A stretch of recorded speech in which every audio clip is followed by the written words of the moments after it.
2022 ಅವತ್ತಿನ ದಿವಸ ಸಂಜೆ ಮುಖೇಶ್ ಅಂಬಾನಿ ಮತ್ತೆ ಅವ್ರ ಟೀಮು ಡೆಲ್ಲಿಗೆ ಒಂದು ಕಂಪ್ನಿನ ಬೈ ಮಾಡಕ್ಕೆ ಅಂತ ಹೋಗಿರ್ತಾರೆ. ಆಶ್ಚರ್ಯ ಏನಂದ್ರೆ ಇವ್ರು ಯಾವ ಕಂಪ್ನಿನ ಬೈ ಮಾಡ್ಬೇಕಂತ ಹೋಗಿದಾರಲ್ಲ ಆ ಕಂಪ್ನಿ ಅಸ್ತಿತ್ವದಲ್ಲೇ ಇಲ್ಲ. ಆ ಕಂಪ್ನಿ ಹತ್ರ ಯಾವುದೇ ರೀತಿ ಫ್ಯಾಕ್ಟ್ರಿ ಇಲ್ಲ, ಪ್ಲಾಂಟ್ ಇಲ್ಲ, ಎಂಪ್ಲಾಯ್ಗಳಿಲ್ಲ. ಅಷ್ಟೇ ಯಾಕೆ, ಈ ಕಂಪ್ನಿ ಹತ್ರ ಒಂದೇ ಒಂದು ಪ್ರಾಡಕ್ಟ್ ಕೂಡ ಇಲ್ಲ. ಈ ಕಂಪ್ನಿನ 2012ರಲ್ಲಿ ಅಫಿಷಿಯಲಿ ಕ್ಲೋಸ್ ಮಾಡಿರ್ತಾರೆ. ಈ ಕಂಪ್ನಿ ಹತ್ರ ಒಂದು ಹೆಸರು ಬಿಟ್ರೆ ಬೇರೇನೂ ಇರಲ್ಲ. ಇಂಥ ಕಂಪ್ನಿನ ಮುಖೇಶ್ ಅಂಬಾನಿ ಮತ್ತೆ ಅವರ ಟೀಮು 22 ಕೋಟಿ ಕೊಟ್ಟು ಬೈ ಮಾಡ್ತಾರೆ. ಇವರು ಬೈ ಮಾಡಿದ ನೆಕ್ಸ್ಟ್ 3 ವರ್ಷದಲ್ಲೇನೆ ಈ ಕಂಪ್ನಿ ರೆವಿನ್ಯೂನ 4700 ಕೋಟಿಗೆ ತಗೊಂಡೋಗ್ತಾರೆ. ಒಂದು ಟೈಮಲ್ಲಿ ಈ ಕಂಪ್ನಿ ಮುಳುಗಕ್ಕೆ ಕಾರಣ ಆಗಿದ್ದ ಗ್ಲೋಬಲ್ ಜಾಯಿಂಟ್ಸ್ ಆಗಿರೋ ಕೊಕೊಕೋಲಾ, ಪೆಪ್ಸಿನ ಇವತ್ತು ಈ ಸಣ್ಣ ಕಂಪ್ನಿ ಮುಖೇಶ್ ಅಂಬಾನಿ ಜೊತೆ ಸೇರ್ಕೊಂಡು ಮುಗಿಸ್ತಾ ಇದೆ. Coca-Cola and Pepsi's decades-long dominance in India is under threat from a 12-cent cola bagged by India's richest man. ಹಾಗಾದ್ರೆ ನಮ್ಮ ಇಂಡಿಯಾದಲ್ಲಿ ಅಮೆರಿಕದ ಬಿಗ್ಗೆಸ್ಟ್ ಕಂಪ್ನಿ ಆಗಿರೋ ಪೆಪ್ಸಿ ಮತ್ತೆ ಕೊಕೊಕೋಲಾ ಕತೆ ಮುಗೀತಾ? ಮತ್ತೆ ಯಾಕೆ ಈ ಮುಖೇಶ್ ಅಂಬಾನಿ ಜಸ್ಟ್ ಒಂದು ಹೆಸರಿಗೋಸ್ಕರ 22 ಕೋಟಿ ಕೊಡ್ತಾರೆ? ಇವತ್ತು ನಾವು ನೋಡಕ್ ಹೋಗ್ತಿರೋದು ಜಸ್ಟ್ ಕೂಲ್ ಡ್ರಿಂಕ್ಸ್ ಕಂಪ್ನಿಗಳ ಕೇಸ್ ಸ್ಟಡಿ ಅಲ್ಲ. ಇದು ಇಂಡಿಯಾದ ಬಿಸ್ನೆಸ್ ಹಿಸ್ಟರಿನಲ್ಲೇ ದ ಮೋಸ್ಟ್ ಡೇಂಜರಸ್ ಅನಿಸ್ಕೊಳ್ಳೋ ದಿ ಜಿಯೋ ಪ್ಲೇಬುಕ್ ಪಾರ್ಟ್ 2. 1949ರಲ್ಲಿ ಇಂಡಿಯಾಗೆ ಅವಾಗ ತಾನೇ ಸ್ವಾತಂತ್ರ್ಯ ಸಿಕ್ಕಿರುತ್ತೆ. ನಮ್ಮ ಜನಗಳು ಕೂಡ ಅವಾಗ ತಾನೇ ಅವರ ಜೀವನನ ಕಟ್ಕೊಳಕ್ಕೆ ಸ್ಟಾರ್ಟ್ ಮಾಡಿರ್ತಾರೆ. ಇದೇ ಟೈಮಲ್ಲಿ ಒಂದು ಅಮೆರಿಕನ್ ಕಂಪ್ನಿ ನಮ್ಮ ಇಂಡಿಯಾಗೆ ಕಾಲಿಡುತ್ತೆ. ಅದ ಹೆಸರೇ ಕೊಕೊಕೋಲಾ. ಈ ಕೊಕೊಕೋಲಾಗೆ ಪ್ಯೂರ್ ಡ್ರಿಂಕ್ ಗ್ರೂಪ್ ಅನ್ನೋ ಒಂದು ಕಂಪನಿ ಬಾಟ್ಲಿಂಗ್ ಮಾಡಿ ಕೊಡ್ತಾ ಇರುತ್ತೆ. ಅಂದ್ರೆ ಇವ್ರು ಜಸ್ಟ್ ಇಂಗ್ರೀಡಿಯೆಂಟ್ಸ್ ಮತ್ತೆ ಫಾರ್ಮುಲಾ ಕೊಡ್ತಾ ಇರ್ತಾರೆ. ಇದನ್ನ ಯೂಸ್ ಮಾಡಿಕೊಂಡು ಈ ಕಂಪ್ನಿ ಬಾಟ್ಲಿಂಗ್ ಮಾಡಿ ಅದನ್ನ ಮ್ಯಾನುಫ್ಯಾಕ್ಚರಿಂಗ್ ಮಾಡಿ ಅಂಗಡಿಗಳಿಗೆ ಡಿಸ್ಟ್ರಿಬ್ಯೂಟ್ ಮಾಡ್ತಾ ಇರುತ್ತೆ. ಬರ್ತಾ ಬರ್ತಾ ನಮ್ಮ ಇಂಡಿಯಾದಲ್ಲಿ ಕೊಕೊಕೋಲಾ ಮನೆ ಮಾತಾಗ್ಬಿಡುತ್ತೆ. ಪ್ರತಿ ಗಲ್ಲಿಗಳಲ್ಲಿ, ಸಿನಿಮಾ ಥಿಯೇಟರ್ ಅಲ್ಲಿ, ರೈಲ್ವೆ ಸ್ಟೇಷನ್ ಅಲ್ಲಿ ಎಲ್ಲಾ ಕಡೆ ಈ ಕೊಕೊಕೋಲಾದ ಕೆಂಪು ಬಾಟ್ಲಿನೇ ಕಾಣಿಸ್ಕೊಳಕ್ ಸ್ಟಾರ್ಟ್ ಆಗುತ್ತೆ. ಎಲ್ಲ ಚೆನ್ನಾಗಿ ಹೋಗ್ತಾ ಇರುತ್ತೆ. ಮತ್ತೆ ಅವತ್ತಿನ ದಿವಸ ಬಂದೇ ಬಿಡುತ್ತೆ. ಇದನ್ನ ಕೊಕೊಕೋಲಾ ಕೂಡ ಎಕ್ಸ್ಪೆಕ್ಟ್ ಮಾಡಿರಲ್ಲ. ಏನಾಗುತ್ತೆ, 1977ರಲ್ಲಿ ನಮ್ಮ ಇಂಡಿಯಾ ಅವಾಗ ತಾನೇ ಎಮರ್ಜೆನ್ಸಿಯಿಂದ ಹೊರಗೆ ಬಂದಿರುತ್ತೆ. ಆಗ ಕಾಂಗ್ರೆಸ್ನ ಅಧಿಕಾರದಿಂದ ತೆಗೆದ್ಬಿಟ್ಟು ಜನತಾ ಪಾರ್ಟಿ ಅಧಿಕಾರಕ್ಕೆ ಬಂದಿರುತ್ತೆ. ಆಗಿನ ಪ್ರೈಮ್ ಮಿನಿಸ್ಟರ್ ಮುರಾರ್ಜಿ ದೇಸಾಯಿ ಆಗಿರ್ತಾರೆ. ಆ ಟೈಮಲ್ಲಿ ಇವರೊಂದು ರೂಲ್ಸ್ ತಗೊಂಡ್ಬರ್ತಾರೆ. ಈ ರೂಲ್ಸ್ ಕೊಕೊಕೋಲಾಗೆ ಮರಣದಂಡನೆ ಶಿಕ್ಷೆ ತರ ಇರುತ್ತೆ. ಯಾಕಂದ್ರೆ ಈ ರೂಲ್ಸ್ ಏನ್ ಹೇಳುತ್ತೆ, ನೀನ್ ಇಂಡಿಯಾದಲ್ಲಿ ಬಿಸ್ನೆಸ್ ಮಾಡ್ಬೇಕಂದ್ರೆ ನಿನ್ನ ಪಾರ್ಟ್ನರ್ಶಿಪ್ನ ಇಂಡಿಯಾದಲ್ಲಿ ಕೊಡಬೇಕು, ಅಥವಾ ನೀನ್ ಏನ್ ಇಂಗ್ರೀಡಿಯೆಂಟ್ ಯೂಸ್ ಮಾಡ್ತೀಯಾ, ಏನ್ ಫಾರ್ಮುಲಾ ಯೂಸ್ ಮಾಡ್ತೀಯಾ ಅದನ್ನು ಕೂಡ ಗೌರ್ಮೆಂಟ್ ಕೊಡಬೇಕು ಅಂತ. ಯಾಕಂದ್ರೆ ಗ್ಲೋಬಲ್ ಅಲ್ಲೇನೆ ಕೊಕೊಕೋಲಾದು ಬಿಸ್ನೆಸ್ ಮಾಡಲ್ ನಿಂತಿರೋದೇ ಈ ಫಾರ್ಮುಲಾ ಮೇಲೆ. ಈ ಫಾರ್ಮುಲಾ ಅವರು ಗೌರ್ಮೆಂಟ್ ಕೊಟ್ರೆ ಕೊಕೊಕೋಲಾ ಕತೆನೇ ಮುಗ್ದಂಗೆ. ಅದಕ್ಕೆ ಕೊಕೊಕೋಲಾ ಹೇಳುತ್ತೆ ನಾನು ಫಾರ್ಮುಲಾ ಕೊಡಲ್ಲ ಅಂತ. ಅದಕ್ಕೆ ಗೌರ್ಮೆಂಟ್ ಹೇಳುತ್ತೆ ಸರಿ ನೀನ್ ದೇಶ ಬಿಟ್ಟು ಹೋಗು ಅಂತ. 1977ರಲ್ಲಿ ಕೊಕೊಕೋಲಾ ನಮ್ಮ ಇಂಡಿಯಾನ ಎಕ್ಸಿಟ್ ಆಗಿ ಹೊರಗೆ ಹೋಗುತ್ತೆ. ಕಳೆದ 28 ವರ್ಷದಿಂದ ಸಣ್ಣ ಸಣ್ಣ ಅಂಗಡಿಗಳಿರ್ಲಿ, ದೊಡ್ಡ ದೊಡ್ಡ ಅಂಗಡಿಗಳಿರ್ಲಿ, ಎಲ್ಲಾ ಅಂಗಡಿಗಳಲ್ಲೂ ಈ ಕೊಕೊಕೋಲಾ ಬಾಟ್ಲಿ ಸೆಲ್ ಆಗ್ತಾ ಇರುತ್ತೆ. ಈಗ ಪ್ರತಿ ಒಂದು ಅಂಗಡಿಗಳ ಫ್ರಿಡ್ಜ್ಗಳು ಖಾಲಿ ಹೊಡಿತಿರ್ತವೆ. ಯಾಕಂದ್ರೆ ಅದ್ರೊಳಗಿಡಕ್ಕೆ ಯಾವುದೇ ರೀತಿ ಕೂಲ್ ಡ್ರಿಂಕ್ಸ್ ಇಲ್ಲ. ಇವಾಗ ಒಂದ್ಸಲ ಹಿಂದಕ್ಕೆ ಹೋಗಿ ನೋಡಿ, ಈ ಕಂಪ್ನಿಗೆ ಯಾವ ಕಂಪ್ನಿ ಬಾಟ್ಲನ್ನ ತಯಾರು ಮಾಡ್ಕೊಡ್ತಿತ್ತಲ್ಲ, ಅಂದ್ರೆ ಪ್ಯೂರ್ ಡ್ರಿಂಕ್ ಗ್ರೂಪ್. ಈ ಕಂಪ್ನಿ ಬಿಲ್ಡ್ ಆಗಿದ್ದೇನೆ ಕೊಕೊಕೋಲಾಗೆ ಬಾಟ್ಲನ್ನ ತಯಾರು ಮಾಡ್ಕೊಡಕ್ಕೆ. ಮತ್ತೆ ಈ ಕಂಪ್ನಿ ಕತೆ ಏನಾಗಬೇಕು? ಈ ಕಂಪ್ನಿ ಹತ್ರ 2800 ಜನ ಎಂಪ್ಲಾಯ್ಸ್ ಇರ್ತಾರೆ, ಫ್ಯಾಕ್ಟ್ರಿ ಇರುತ್ತೆ, ಡಿಸ್ಟ್ರಿಬ್ಯೂಷನ್ ಇರುತ್ತೆ, ಪ್ರತಿ ಒಂದು ಇರುತ್ತೆ. ಬಟ್ ಈ ಕಂಪ್ನಿ ಹತ್ರ ಫಾರ್ಮುಲಾ ಇರಲ್ಲ, ಇಂಗ್ರೀಡಿಯೆಂಟ್ಸ್ ಇರಲ್ಲ. ಅವಾಗ ಈ ಪ್ಯೂರ್ ಡ್ರಿಂಕ್ ಕಂಪ್ನಿಯ ಓನರ್ ಆಗಿರೋ ಚರಣ್ಜಿತ್ ಸಿಂಗ್ ಒಂದು ಯೋಚನೆ ಮಾಡ್ತಾರೆ, ನಾವ್ ಯಾಕೆ ಇಂಡಿಯಾದ ಒಂದು ಕೂಲ್ ಡ್ರಿಂಕ್ಸ್ ಕಂಪ್ನಿನ ಹುಟ್ಟಾಕ್ಬಾರ್ದು ಅಂತ.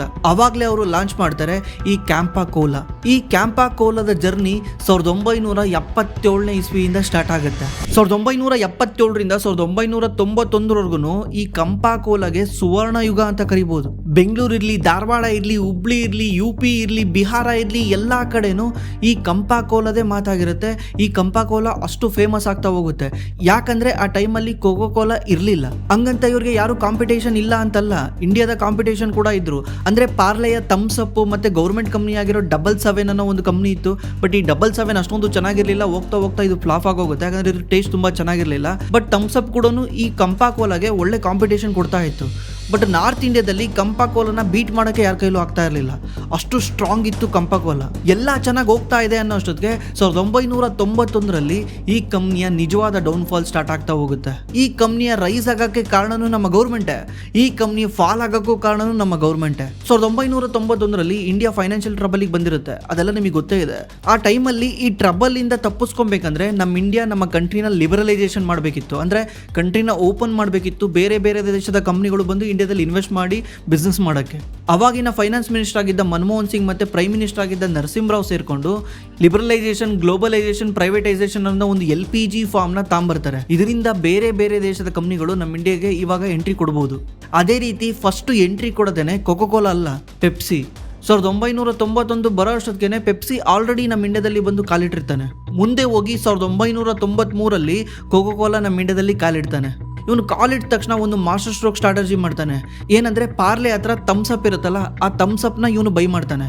ಎಷ್ಟಕ್ಕೆ ಅಂದ್ರೆ 400 ಕೋಟಿಗೆ. ಅದ್ರ ಜೊತೆಗೆ ಅವನಿಗೆ ಲಿಮ್ಕಾ, ಸಿಟ್ರಾ ಇವೆಲ್ಲ ಸಿಗ್ತಾ ಹೋಗುತ್ತೆ.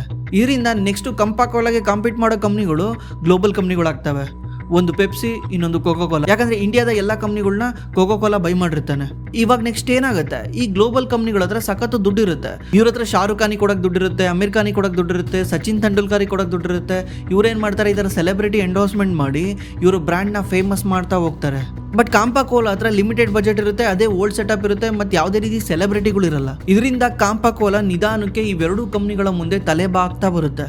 1999 ಡೆಲ್ಲಿಯ ಪ್ಲಾಂಟ್ ಬಂದಾಗುತ್ತೆ. 2001 ಆಪರೇಷನ್ಗಳು ನಿಧಾನಕ್ಕೆ ಕುಗ್ತಾ ಹೋಗ್ತವೆ. 2009 ಬರೋ ಅಷ್ಟೊತ್ತಿಗೆ ಹರಿಯಾಣದಲ್ಲಿ ಮಾತ್ರ ಇವರ ಪ್ಲಾಂಟ್ ಇರುತ್ತೆ. 2012 ಬರೋ ಅಷ್ಟೊತ್ತಿಗೆ ಆ ಹರಿಯಾಣ ಪ್ಲಾಂಟ್ನ ಕ್ಲೋಸ್ ಮಾಡಿ ಎಂಟೈರ್ ಇವ್ರ ಬಿಸ್ನೆಸ್ನೇ ಸ್ಟಾಪ್ ಮಾಡಿಬಿಡ್ತಾರೆ. ಹಾಗಾದರೆ ಈ ಥರ ಮುಚ್ಚೋಗಿ ಯಾರಿಗೂ ಬೇಕಾಗಿಲ್ದಿದ್ದ ಈ ಕಂಪ್ನಿನ ಯಾಕೆ ಮುಖೇಶ್ ಅಂಬಾನಿ 22 ಕೋಟಿ ಕೊಟ್ಟು ಬೈ ಮಾಡ್ತಾರೆ? ಇಂಡಿಯಾದ ಅತಿ ದೊಡ್ಡ ಶ್ರೀಮಂತ ವ್ಯಕ್ತಿ, Reliance industries, Jio mart, Reliance retail, ಈ ತರ ಎಲ್ಲಾ ದೊಡ್ಡ ದೊಡ್ಡ ಕಂಪ್ನಿಗಳ ಓನರ್ ಆಗಿರೋ ಮುಖೇಶ್ ಅಂಬಾನಿ ಈ ಡೆಡ್ ಆಗಿರೋ ಬ್ರ್ಯಾಂಡ್ ನ 22 ಕೋಟಿ ಕೊಟ್ಟು ಬೈ ಮಾಡ್ತಾರೆ. ಇವರು ಈ ತರ ಡೆಡ್ ಆಗಿರೋ ಬ್ರ್ಯಾಂಡ್ ನ ಬೈ ಮಾಡೋ ಬದಲು ಇವರೇ ಝೀರೋ ಇಂದ ಬಿಲ್ಡ್ ಮಾಡ್ಬೋದಿತ್ತಲ್ಲ, ಯಾಕೆ ಮಾಡ್ಲಿಲ್ಲ? ಯಾಕಂದ್ರೆ ಈ ಕಂಪ್ನಿ ಹತ್ರ ಆಲ್ರೆಡಿ ಒಂದು ನೇಮ್ ಇದೆ. ಮತ್ತೆ ಅದೇ ನೇಮ್ ಇಟ್ಕೊಂಡು ಈ ಕಂಪ್ನಿ ಮತ್ತೆ ವಾಪಸ್ ಬಂದ್ರೆ ಎಲ್ಲಾ ಕಡೆ ಅದೇ ಸುದ್ದಿ ಆಗುತ್ತೆ, ಕಂಪಾ ಕೋಲಾ ಮತ್ತೆ ವಾಪಸ್ ಬಂದಿದೆ ಅಂತ. ಇದರಿಂದನೇ ಇದು ಝೀರೋ ಇಂದ ಸ್ಟಾರ್ಟ್ ಮಾಡೋದಕ್ಕಿಂತ ಬೆಟರ್. ಮಾರ್ಚ್ 2023 ಅಫಿಷಿಯಲ್ ಆಗಿ ರಿಲಯನ್ಸ್ ಕನ್ಸ್ಯೂಮರ್ ಪ್ರಾಡಕ್ಟ್ ಈ ಕಂಪಾ ಕೋಲಾನ ಅಫಿಷಿಯಲಿ ಲಾಂಚ್ ಮಾಡುತ್ತೆ. ಲಾಂಚ್ ಆದ ತಕ್ಷಣ ಇವ್ರು ಮಾಡೋ ನೆಕ್ಸ್ಟ್ ಸ್ಟ್ರಾಟಜಿ ಏನಂದ್ರೆ ಪ್ರೈಸ್ ನ ಡೌನ್ ಮಾಡೋದು. ಆ ಟೈಮಲ್ಲಿ ಆಲ್ರೆಡಿ ಮಾರ್ಕೆಟ್ ಅಲ್ಲಿ ಇದ್ದ ಕೋಕೋ ಕೋಲಾ ಮತ್ತೆ ಪೆಪ್ಸಿ 200 ml ಬಾಟ್ಲ್ ನ 20 ರೂಪಾಯಿಗೆ ಸೇಲ್ ಮಾಡ್ತಾ ಇರ್ತಾರೆ. ಬಟ್ ಕಂಪಾ ಕೋಲಾ ಏನ್ ಮಾಡ್ತಾನೆ, ಮಾರ್ಕೆಟ್ ನ ಕ್ರಾಶ್ ಮಾಡಕ್ಕೆ ಈ ಪ್ರೈಸ್ ನ ಸ್ಟ್ರೈಟ್ ಅವೇ 10 ರೂಪಾಯಿಗೆ ತಗೊಂಬರ್ತಾನೆ. ಅಂದ್ರೆ 50% ಕಮ್ಮಿ, ಅರ್ಧಕ್ಕರ್ಧ. ಇದನ್ನ ನೋಡಿ ಎಷ್ಟೋ ಜನ ಅನ್ಕೊಂತಿರ್ತಾರೆ, ಇವ್ನು 10 ರೂಪಾಯಿಗೆ ಸೆಲ್ ಮಾಡಿದ್ರೆ ಏನ್ ಉಳಿಸ್ತಾನೆ, ಅಂಗಡಿಯರ್ಗೆ ಏನ್ ಕೊಡ್ತಾನೆ, ಇವನೇನ್ ತಾಡೋಗ್ತಾನೆ, ಈ ಕೈಯಲ್ಲಿ ಏನು ಉಳಿಯಲ್ಲ ಅಂತ ಎಷ್ಟೋ ಜನ ಯೋಚನೆ ಮಾಡ್ತಾರೆ. ಯಾಕಂದ್ರೆ ಮುಖೇಶ್ ಅಂಬಾನಿ ಅಂತ ದಡ್ಡ ಅಲ್ಲ.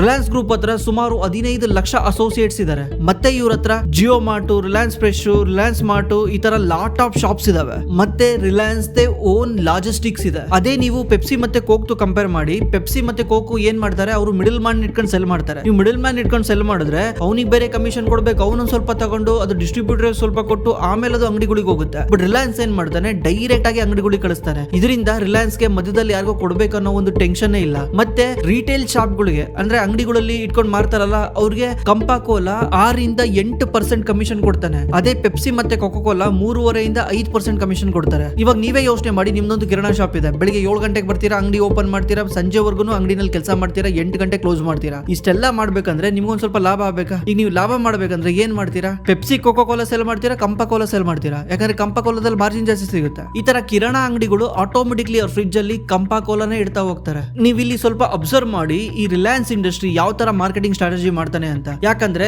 ಯಾವುದೇ ರೀತಿ ಸೆಲೆಬ್ರಿಟಿ ಆಡ್ ನ ಯೂಸ್ ಮಾಡ್ದಲೆ 1 ಕೋಟಿ ಕಿರಾಣಾ ಶಾಪ್ ನವ್ರನ್ನ ಯೂಸ್ ಮಾಡ್ಕೊಂಡು ಈ ಮಾರ್ಕೆಟಿಂಗ್ ಸ್ಟ್ರಾಟಜಿ ಮಾಡ್ತಾನೆ. ಮತ್ತೆ 2025 IPL ಅಲ್ಲಿ 200 ಕೋಟಿ ಕೊಟ್ಟು ಪ್ರೆಸೆಂಟಿಂಗ್ ಸ್ಪಾನ್ಸರ್ ಆಗ್ತಾನೆ. ಇದರಿಂದ ಏನಾಗುತ್ತೆ, ನೀವು ಯೋಚನೆ ಮಾಡಿ, ಕೂಲ್ ಡ್ರಿಂಕ್ಸ್ ಯಾವಾಗ ಸೆಲ್ ಆಗುತ್ತೆ? ಕೂಲ್ ಡ್ರಿಂಕ್ಸ್ ಸೆಲ್ ಆಗೋದು ಸಮ್ಮರ್ ಅಲ್ಲಿ. IPL ಸ್ಟಾರ್ಟ್ ಆಗೋದು ಯಾವಾಗ? IPL ಸ್ಟಾರ್ಟ್ ಆಗೋದು ಸಮ್ಮರ್ ಅಲ್ಲಿ. ಇವಾಗ ನೀವು ಡೈಲಿ IPL ನೋಡ್ಬೇಕಾದ್ರೆ ಈ ಕಂಪಾ ಕೋಲಾ ಲೋಗೋ ನೋಡ್ತೀರಾ, ಆಟೋಮೆಟಿಕ್ಲಿ ನಿಮ್ಮ ಕಣ್ಣಿಗೆ ಕಂಪಾ ಕೋಲಾ ಬೀಳ್ತಾ ಹೋಗುತ್ತೆ. ಇವಾಗ ನೀವು ಅಂಗಡಿಗೆ ಹೋಗ್ಬಿಟ್ಟು ಕೂಲ್ ಡ್ರಿಂಕ್ಸ್ ಕೊಡ್ರಿ ಅಂದ್ರೆ ಅಂಗಡಿನವ್ನು ಏನ್ ಕೊಡ್ತಾನೆ, ಅವನಿಗೆ ಏನ್ ಮಾರ್ಜಿನ್ ಜಾಸ್ತಿ ಸಿಗುತ್ತೆ ಅದನ್ನ ಕೊಡ್ತಾನೆ. ಯಾವುದು? ಕಂಪಾ ಕೋಲಾ. ಇವಾಗ ನೀವು ಕಂಪಾ ಕೋಲಾ ಬೇಡ ನನಗೆ ಪೆಪ್ಸಿ ಕೊಡಿ ಅಂತಾನು ಕೇಳಕ್ಕಾಗಲ್ಲ. ಯಾಕಂದ್ರೆ ಒಂದು ಇದು ಪ್ರೈಸ್ ಕಮ್ಮಿ, ಆಮೇಲೆ ನೀವು ಇದನ್ನ ಆಲ್ರೆಡಿ IPL ಅಲ್ಲಿ ನೋಡ್ತಾ ಇದ್ದೀರಾ, ನಿಮಗೆ ಇದ್ರ ಬಗ್ಗೆ ಗೊತ್ತಿದೆ. ನೀವೇನ್ ಮಾಡ್ತೀರಾ, ಆಟೋಮೆಟಿಕ್ಲಿ ಅದನ್ನ ತಾಂಬರ್ತೀರಾ. ಮತ್ತೆ ಎಷ್ಟೋ ಜನ ಇದನ್ನ ನೋಡಿ ಇನಿಷಿಯಲಿ ಕಾಮಿಡಿಯಾಗಿ ಮಾತಾಡ್ತಾರೆ. ಯಾಕಂದ್ರೆ ಮುಖೇಶ್ ಅಂಬಾನಿ ಲಾಂಚ್ ಮಾಡೋದೆಲ್ಲ ಕೂಡ ಜಿಯೋ ಆಗಲ್ಲ ಅಂತ. ಒನ್ಸ್ ನಂಬರ್ ಬರಕ್ ಸ್ಟಾರ್ಟ್ ಆದ್ಮೇಲೆ ಇವರೆಲ್ಲರೂ ಬಾಯಿ ಮೇಲೆ ಬೆರಳು ಇಟ್ಕೊಂಡು ನೋಡೋ ಪರಿಸ್ಥಿತಿ ಬರುತ್ತೆ. ಇನಿಷಿಯಲಿ ಕಂಪಾ ಕೋಲಾದು market share every day increase ಆಗ್ತಾ ಇದೆ. UP ನಲ್ಲಿ ಡಬಲ್ ಡಿಜಿಟ್ ಇದೆ, ಬಿಹಾರದಲ್ಲೂ ಡಬಲ್ ಡಿಜಿಟ್ ಇದೆ. ಅದೇ ರೀತಿ ವೆಸ್ಟ್ ಬೆಂಗಾಲ್, ಡೆಲ್ಲಿ, ಉತ್ತರಾಖಂಡ, ಅಸ್ಸಾಂ ಇಲ್ಲೆಲ್ಲಾ ಕೂಡ ಹೈ ಸಿಂಗಲ್ ಡಿಜಿಟ್ ಇದೆ. ಮತ್ತೆ ವರುಣ್ ಬ್ಯೂರೇಜಸ್ ಅನ್ನೋ ಒಂದು ಕಂಪನಿ, ಅಂದ್ರೆ ಪೆಪ್ಸಿಗೆ ಬಾಟ್ಲಿಂಗ್ ಮಾಡ್ಕೊಳೋ ಕಂಪನಿಯ CEO ಕಾನ್ಕಾಲ್ ಅಲ್ಲಿ ಹೇಳ್ತಾರೆ, ಫಾರ್ಮಿಟೇಬಲ್ ಕಾಂಪಿಟೇಷನ್ ಅಂತ. ಅಂದ್ರೆ ಇದು ಕಾರ್ಪೊರೇಟ್ ಲ್ಯಾಂಗ್ವೇಜ್ ಅಲ್ಲಿ ಹೇಳ್ಬೇಕಂದ್ರೆ ಕಾಂಪಿಟೇಷನ್ ಜಾಸ್ತಿ ಆಗ್ತಾ ಇದೆ, ಭಯ ಆಗ್ತಾ ಇದೆ ಅಂತ, ಒಳಗೊಳಗೆ ಭಯ ಆಗ್ತಾ ಇದೆ ಅಂತ. ನೀವೇ ಇಲ್ಲಿ ಡೇಟಾ ನೋಡಿ, ಕಂಪಾಕೋಲದು ಮತ್ತೆ ಲೋಕಲ್ ಬ್ರ್ಯಾಂಡ್ಗಳದ್ದು ಮಾರ್ಕೆಟ್ ಶೇರ್ ನ ನೋಡಿದ್ರೆ 7% ಇರೋ ಮಾರ್ಕೆಟ್ ಶೇರು ಈಗ 15% ಆಗಿದೆ. ಅದೇ ಪೆಪ್ಸಿ ಮತ್ತೆ ಕೊಕೊಕೋಲಾ ಇಬ್ರದ್ದು ಸೇರಿದ್ರೆ 93% ಇತ್ತು ಮಾರ್ಕೆಟ್ ಶೇರು. ಅಂದ್ರೆ ಇಂಡಿಯಾದಲ್ಲಿ 100 ಬಾಟ್ಲ್ ಏನಾದ್ರು ಸೇಲ್ ಆದ್ರೆ ಇವ್ರಿಬ್ರದ್ದೇನೆ 93 ಬಾಟ್ಲು ಸೇಲ್ ಆಗ್ತಾ ಇತ್ತು. ಇವಾಗ ಎಷ್ಟಾಗಿದೆ? 85 ಆಗಿದೆ. ಅಂದ್ರೆ ಏನರ್ಥ, ಇವ್ರು ನಿಧಾನಕ್ಕೆ ಮಾರ್ಕೆಟ್ ಶೇರ್ನ ಕಳ್ಕೊಂತ ಇದ್ದಾರೆ. ಇವ್ರಿಗಿನ್ನ ಜಾಸ್ತಿ ಬೇರೆಯವ್ರದ್ದು ಸೆಲ್ ಆಗ್ತಾ ಇದೆ. ಯಾರ್ದು? ಕಂಪಾಕೋಲಾದು. ಅಷ್ಟೇ ಅಲ್ದಲೆ ಇದಕ್ಕೆ ಕೊಕೊಕೋಲಾ ಆಲ್ರೆಡಿ ರಿಯಾಕ್ಟ್ ಮಾಡಕ್ ಸ್ಟಾರ್ಟ್ ಮಾಡಿದ್ದಾನೆ. ವೆಸ್ಟ್ ಬೆಂಗಾಳಲ್ಲಿ ಆಲ್ರೆಡಿ 200 ml ಬಾಟ್ಲು 20 ರೂಪಾಯಿ ಇರೋದನ್ನ 15 ರೂಪಾಯಿ ಇಳಿಸಿದ್ದಾರೆ. ಅಂದ್ರೆ ಭಯ ಸ್ಟಾರ್ಟ್ ಆಗಿದೆ ಅಂತ ಅರ್ಥ. ಇದೆಲ್ಲದ್ರ ಮಧ್ಯೆ ರೀಸೆಂಟ್ಲಿ ಏಪ್ರಿಲ್ ಅಲ್ಲಿ ರಿಲಯನ್ಸ್ ರಿಸಲ್ಟ್ ಬರುತ್ತೆ.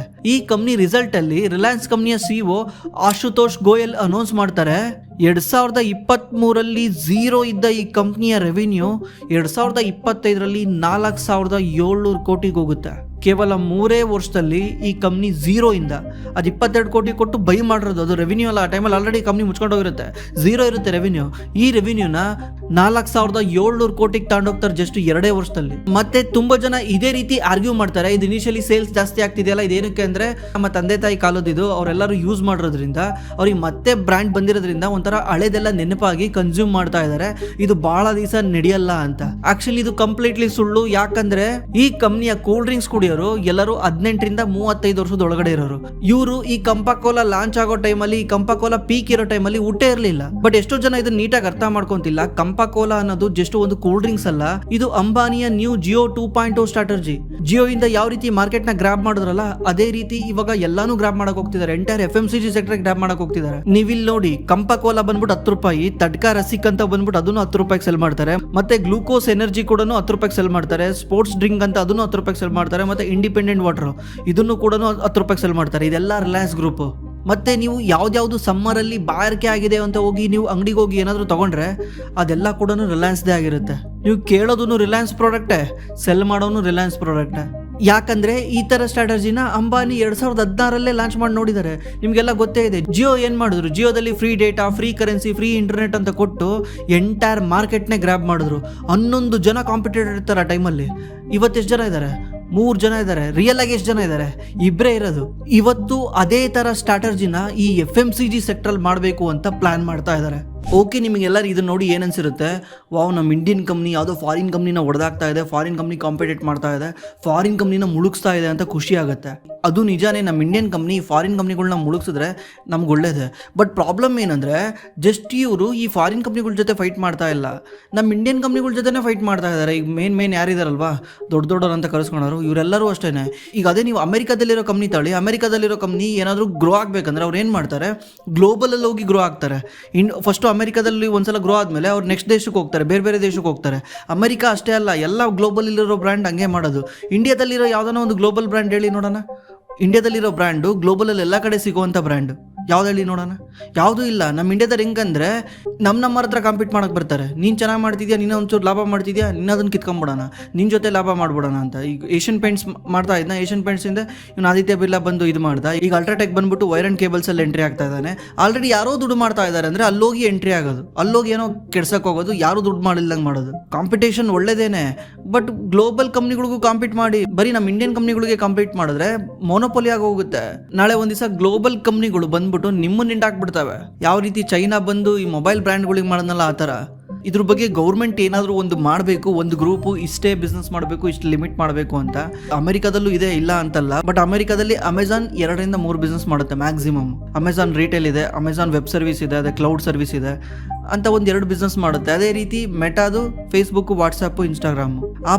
ಆಪಲ್ ನಮ್ಮ ಇಂಡಿಯಾದಲ್ಲಿ ನೋಡಿ, ಸೂಜಿಯಿಂದ ಹಿಡಿದು, ಚಡ್ಡಿಯಿಂದ ಹಿಡಿದು, ಶರ್ಟಿಂದ ಹಿಡಿದು ಪ್ರತಿಯೊಂದು ಮಾಡ್ತಾರೆ, ಪ್ರತಿಯೊಂದು ಸೆಲ್ ಮಾಡ್ತಾರೆ. ಒಟ್ಟಿನಲ್ಲಿ ಇವ್ರಿಗೆ ಯಾರು ದುಡ್ಡು ಮಾಡಬಾರ್ದು, ನಾನು ಮಾಡಬಾರ್ದು, ನೀನು ಮಾಡಬಾರ್ದು, ಯಾರು ಮಾಡಬಾರ್ದು, ಆ ಥರ ಮೈಂಡ್ ಸೆಟ್.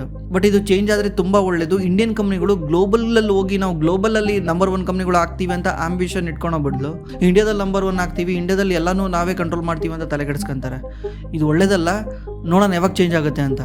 ಮತ್ತೆ ನಿಮ್ಗೆ ಏನಾದ್ರು ಸ್ಟಾಕ್ ಮಾರ್ಕೆಟಲ್ಲಿ ಇನ್ವೆಸ್ಟ್ ಮಾಡೋಕ್ಕೆ ಹೆಲ್ಪ್ ಬೇಕಿದ್ರೆ ನಮ್ಮ ಡಿಸ್ಕ್ರಿಪ್ಷನಲ್ಲಿ ಗೂಗಲ್ ಫಾರ್ಮ್ ಇದೆ. ಆ ಗೂಗಲ್ ಫಾರ್ಮಲ್ಲಿ ನೀವು ನಿಮ್ಮ ಡೀಟೇಲ್ನ ಎಂಟ್ರಿ ಮಾಡಿದ್ರೆ ನಮ್ಮ ಟೀಮ್ ನಿಮಗೆ ಕಾಲ್ ಮಾಡಿ ಹೆಲ್ಪ್ ಮಾಡ್ತಾರೆ. ಇದು ಕಂಪ್ಲೀಟ್ಲಿ ಫ್ರೀ ಆಗಿರುತ್ತೆ, ನಾವು ಯಾವುದೇ ರೀತಿ ದುಡ್ಡು ಚಾರ್ಜ್ ಮಾಡಲ್ಲ. ಥ್ಯಾಂಕ್ಸ್ ಫಾರ್ ವಾಚಿಂಗ್, ಮತ್ತೆ ಸಿಗೋಣ.